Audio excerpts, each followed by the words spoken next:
Hi guys, today I'm going to review the Lenovo Yoga Tablet 10 HD Plus, and this is not the typical tablet you might know because you have this awesome stand which also functions as a really nice handle in portrait mode, but also packs a huge massive battery for long-lasting battery life. But is all of this compelling enough to compete with maybe even Android flagship tablets? We'll see about it in my full review.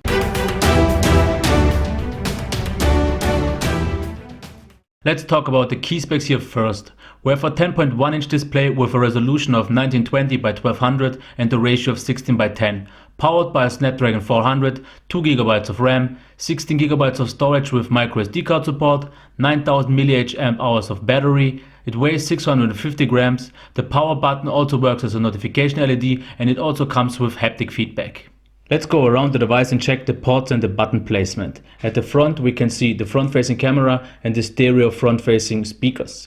On the left side we see the power button and the micro USB port, and on the right side we see the volume rocker, the microphone and the headphone jack.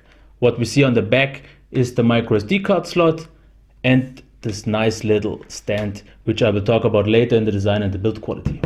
It's time to talk about the design and the build quality, and the first thing I want to mention is the weight. With 650 grams it is a bit heavy, but it makes up for it with a few nice little tricks like this handle, which is really nice to hold on in portrait mode. In landscape it's not that good because the weight distribution is too much on the lower side and it will slip you or fatigue you more using it like this. But the good thing is in landscape mode you have this awesome stand which you can use for media and office work, and you can bend it pretty much back, I would say up to maybe this angle, which is still more than okay. I never used it that steep. I used it maybe like this, and it's stiff enough so if you work on touch-based interface, so it won't really back down. But on too hard a press or too much on the top, you will see it will fall over. They could have made the handle, this thing, a bit longer and also a bit stiffer. But for media it's perfect. For office, still more than good enough. The bezel size is also pretty nicely, as you can see. You can hold on to really good, and in portrait it's not really a matter since you have this awesome handle. The build quality itself though, let's say it is kinda solid, but it also feels a bit cheap because the aluminium here is nice and solid, but here this plastic slightly feels a bit too cheap. If they have made it better it would have been nice. So in overall it is really great for media consumption and office work, nice to hold on to for reading magazines or something like that. And in overall the idea is fantastic, but the execution is not the total best one. Compared to last year's low-res model, we now have a resolution of 1920 by 1200 and things are nicer and sharper, but still not as sharp as I would have expected them to be. Over-sharpening and false contours are happening, which can be seen here, especially on bright, really contrasting colors like green and blue. You will notice this on the text. It just looks a bit over sharpened, and this is a bit weird. Not really that much of an issue, and it got better with the latest update, but still the whites are balanced pretty nicely, and I have really a hard time telling if it's too cold or too warm. I would say it's pretty much perfectly nice. The brightness on maximum level should be even good enough for bright sunlight, and in normal lit rooms I would say 40% is good enough. The blacks are good, nothing to really rave about, but they should get the job done. The colors though, if you can maybe see, are totally overblown in my opinion. They are oversaturated, and I've yet to see more unnatural colors on a tablet display. It just looks pretty weird if you're known to something different. Some colors seem even completely wrong, but if you prefer saturated colors it is maybe good, and it's got slightly toned down with the latest update, but still, this is no perfectly calibrated display. The horizontal and vertical viewing angles are pretty solid, but certain colors like gray slightly tend to shift to blue or to pink. This is not really an issue since you won't use those angles anyways. But otherwise, the good thing also is there is no really display distortion. If you can see when flexing or bending, you see this a little bit, but this is really pressing me hard. If you flex it or bend it, you won't notice it at all. So in overall, it's an above average display due to the resolution, but it just can't keep up with really good ones like on the Xperia Tablet Z2. It's time for the sound now, and I will play you a demo and then talk about it.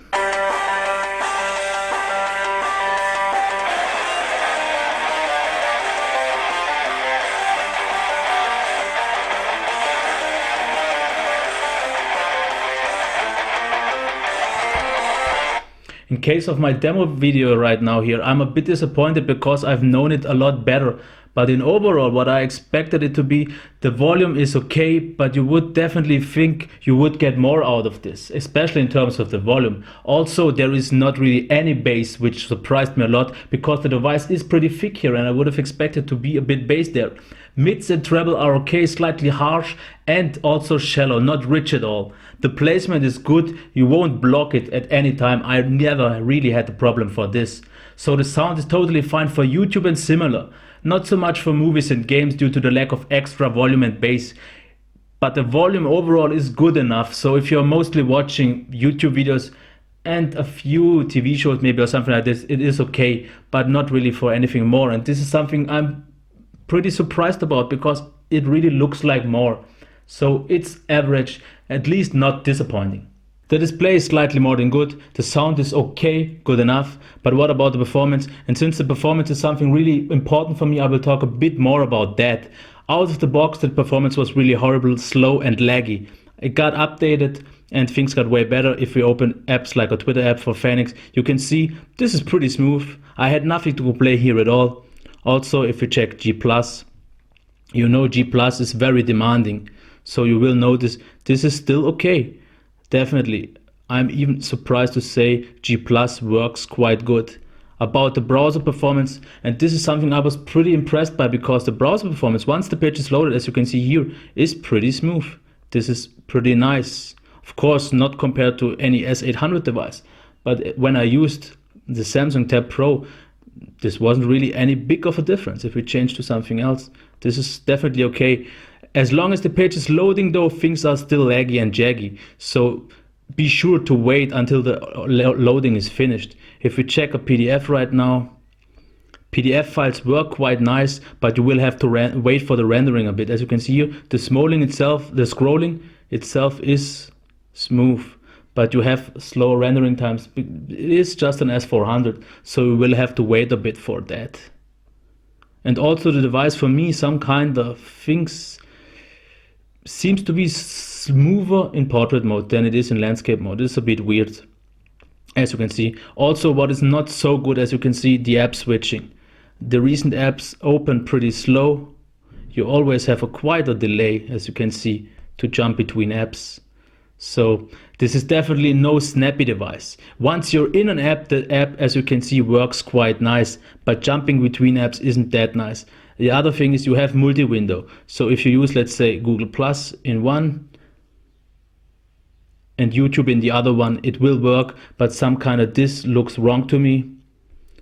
And if you, let's say, take this one and let's take Chrome and drag it into this one, you will notice Chrome is not as smooth anymore. As you can see, it got diminished in speed, quite noticeable. So if you want to watch a video and browse, it is possible up to 4 windows even, but it is not really smooth. So the browser performance is really good, better than expected. Smaller apps like Phoenix or Newsstand work quite nice. G+ is surprisingly good. PDFs worked fine. On the video didn't really capture this because when I used the device in portrait mode, PDFs worked way better. And it is really good for media consumption. Media consumption works great because I think this device is more made for this. If you're doing a lot of office stuff with Kingsoft Office or media consumption, this is no problem at all. So it is not really for heavier users. And gaming is something I couldn't recommend at all because I tried Riptide, I tried Asphalt 8, and both were very, very unsmooth. So if you used the lowest possible setting, it was playable, but definitely no nice experience. So lower tasks, yes, but games and anything harder, forget that. The tablet packs a massive 9000 mAh battery, but is it really that good and can it compete with all the other ones out there? And I can already tell you yes.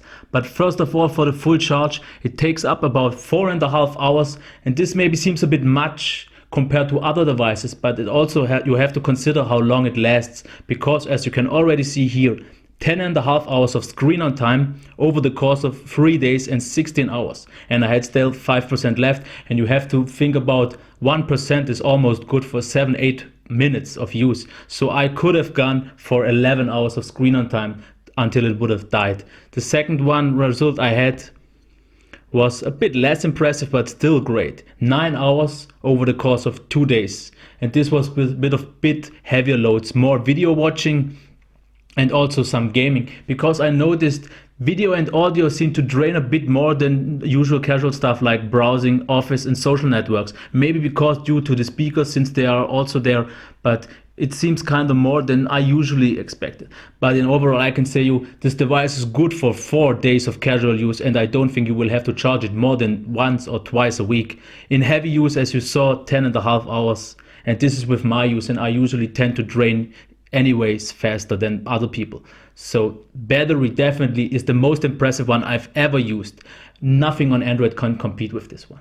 After all the hardware, it's time to talk about the software now. It comes out of the box with 4.3 Jelly Bean. 4.4 already got announced, and the good thing here is I already got 2 updates within a week, which is quite crucial because the performance at first wasn't good. As for the drawer, you can see you don't have an app tray. All the apps are here, like on iOS. Not the best solution, not really good. And one thing I had to mention, because this device really has a sticky screen, and this is quite annoying. I noticed this just because of the recording. Usually in normal use you don't notice it that much, but the sticky screen is really weird. Also, recent apps, you see, they don't work that fast. You have to wait a lot.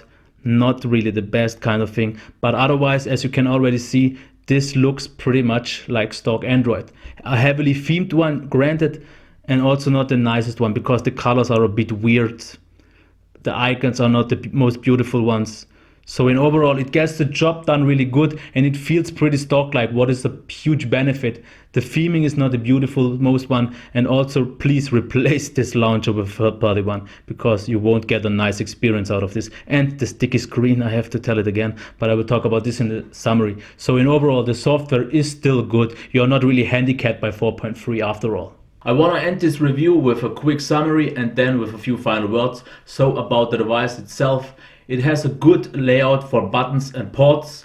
The build quality is nice, but the really good thing here is the fantastic build, the handle it comes with, and the big battery. This is a really fantastic design idea, and only slightly diminished by the good solid build quality but not premium feel.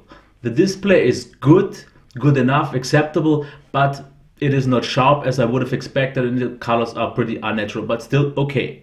The sound is also good enough, but I would have expected more volume and bass, especially because of the thickness of the device where the speakers are.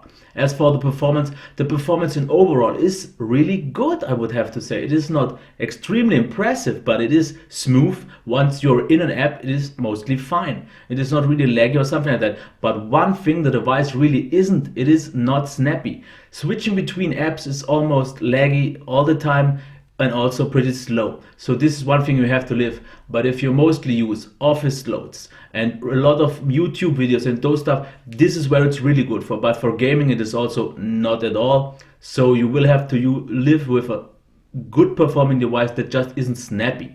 As for the battery though, that one is the really impressive part here and the really big selling point, because it is easy good enough for 4 days, and I've yet to see an Android device that can easily even come close to this. So the battery, absolutely amazing. As for the software, it is pretty stock-like, I would say, but it doesn't look like it. It feels like stock, but in terms of that, it just can't compete, and it's also just 4.3, so not the newest one. But on an Android tablet, I wouldn't really see this as a big issue, because all of these features you mostly want on a phone. On a tablet, it's working completely fine. So I would say in overall, this device is for media consumption and office work, and if you are okay with a slightly slower device. So ending this review now with my 2 questions. Would I recommend it, and would I buy it? Would I recommend it? I would definitely recommend it if you don't need the best thing out there. If you are okay with a not premium device that is considerably reasonably fast, but therefore has a really great battery life, this amazing stand that is just really useful if you are watching a lot of things and do office stuff, then it's really great. But again, it is not the fastest, and that's the reason. Would I buy it? No, because I want a fast device. I want the best of the best if I buy a tablet. And here is where I think Lenovo has slightly played it half-assed. If they would have gone for more premium, a better display, a better sound, and especially a better SoC, this could have been maybe one of, if not the best tablet, and also made it a bit lighter maybe. But the device itself, the idea is so genius, and if they would have played it through and gotten all the best they could have done inside, this could have been maybe even a game changer. But right now it is nothing more than really a slightly above average device that is priced a bit too high. If it gets maybe down $100 or something like that, it's a really compelling offer. But with $350 right now, it is just priced too high. But otherwise, it is really a nice thing if you don't need the fastest one. That's it for my review of the Lenovo Yoga Tablet 10 HD Plus. I hope you liked it. Give it a thumbs up, reshare it, and maybe subscribe to my channel. And it would really be helpful if you give me a like, because this helps me get up in the searches, which makes me maybe more popular and gets me gain attraction. So otherwise, bye. I'll be back.